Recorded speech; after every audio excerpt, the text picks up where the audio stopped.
Hey guys.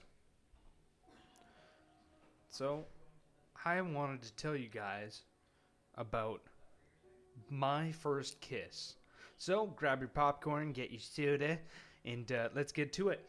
So, I was one of the few boys on the playground still, with my lip virginity still, and my balls didn't drop till I was like grade 7.5. And the school dance was coming out soon. My friends were all like, "Yo, Rusty, you gotta find yourself a girl." And I was like, "Nah, man, I'm not, I'm not interested in a girl right now." They all just started gathering around me like the children of the frickin' corn and started asking me, "Well, have you even kissed, girl? Do you still have your lip virginity still?" Like it was a recreation of a show called Intervention, but without the crying or the meth. Anyways, it finally cracked out of me. Sheepishly, I said, "Yeah," and they kept staring at me. "Okay, no," I admitted. They started laughing at me. Soon the whole group of the 7th graders and 8th grader boys gathered around me at the sandbox. They stopped laughing at me. They were actually making a strategic plan to get me a date.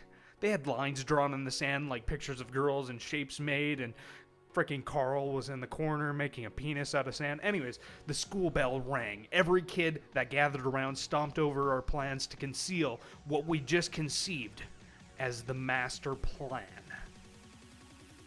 The school dance was just in 2 days, and that's all we needed to get the job done. Second last day, we gathered around the school sandbox. They started asking me, "Well, what kind of girl do you like?" I replied with the simple, "Kind, gentle." Carl spoke up in the corner while making another phallic object, of course. "Well, that negated like half of the women in our school." Just then, a kid cuts in from the back. "I just did roll call and someone isn't here."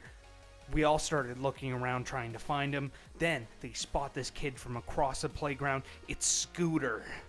Scooter and his new girlfriend Roxy. They started thinking, "Oh, that sly dog Scooter, leaving a bro to burn in the sandbox by his lonesome." A friend of mine said, "Hey, Roxy is kind and gentle," and was pretty hot at the time too. "Maybe you should date her." This one child snapped at him, "She's already dating him." Another said, "Well, what if we buy him out? I heard rumors that Scooter wanted to buy an iPod." The plan was set. We dumped all of our leftover lunch money into the middle of the sandbox. We accounted for $7.27. Carl took the money across to the other side where Scooter was. We don't know what was said, but all we saw was Carl talk to Scooter, shaking hands and then nodding. Scooter walked over to Roxy, talked to her for a second, and then she took off. She just took off. The kids coached me out of the sandbox. "This is your chance to be glorious. Be free." I took off like a rocket, speeding across this playground. I was going so fast my arms couldn't catch up. I looked like Naruto, but like a fire blazing dragon Naruto. It was crazy. Okay. Finally, I caught up with Roxy. She was crying. "What do you want?" She teared up with the Walmart making makeup falling from her face. "I want to help you. What happened?" "Scooter left me.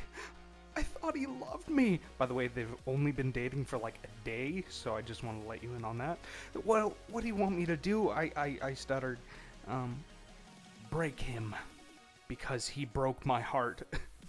I nodded, and I flew like an eagle soaring on a T-Rex's back at terminal velocity to the sandbox. I gathered the boys. I said, "It's time to get a little blood on our hands." Carl slowly looking up from the corner. "I'll lure him into the back, where no one is looking." The plan was executed. Scooter slowly shuffling down the alley. We were waiting for him. We jumped on him like a ravenous pack of wolves, tearing away at his clothes and dignity. I reached into his pants, yes, I actually did that, and took his $7.26 out and took off. One more day until the dance. It was lunch hour again, and all the kids went out to play, and I was late to my locker because those frickin' pizza pops, you can never properly microwave them. Anyways, I slipped on my sweater and then I heard a creak behind me. I whipped around like a kung fu master. Oh, it was just Roxy. I sighed. Oh, you caught me off guard. She giggled and smiled. She asked me right then and there the words that I would never forget. Are you going to the dance with anyone? My heart started palpitating in my chest. No, I answered way too swiftly to play cool. Do you want to go with me? Yes, I once said way too fast for my own good. I slowly walked out to the playground, to the sandbox, and the kids gathered. Okay, Rusty, we are getting you a date today. I looked around at my peers. I already got a date. With Roxy. The 7 and 8 class boys roared with cheers and laughter. Atta boy, Rust. We went on to have a perfect lunch break, making phallic objects in the sand with Carl. Now this was the day. My first date, my first dance. I strapped on my Heelys and my neon pink pants. Today was the day. I arrived in my mom's 1996 purple Chrysler minivan. Carl, who was with me, opened up the door and I flew into the building and we danced our pants, metaphorically, off that night. Then the DJ called out, "This is the last song, time to wind down!" Aerosmith, I Don't Want to Miss a Thing, started playing slowly in the background. Roxy and I locked eyes from across the room. We knew what to do at that moment. We silently wrapped each other with childhood love. Hers around my neck and mine around her waist, and we did this awkward shuffle. All the rest of the boys weren't looking at their date. They were looking at us. The song started to come to a close, and we closed each other's eyes. We reached in. It happened. And then, cringeworthy fireworks flew that night. It was done. I was a changed man after that. We hugged. We went our separate ways. We received high fives from our friends, and we went home victorious. Victorious. But the next school day rolls around, and I think to myself, well, since I got a relationship, I better buy her a gift. I mean, why not? So I go over to the convenience store, and I ask the clerk there, do you have a gift idea for a young teenage woman? Well, he said, well, buy this Twilight poster. It's like $7.26. Perfect. That's what I got off this dude. Don't ask. Here you go. I took it. I flew once again to the school. I go down the alleyway. I see two people. Don't mind anything, whatever. I started going forward.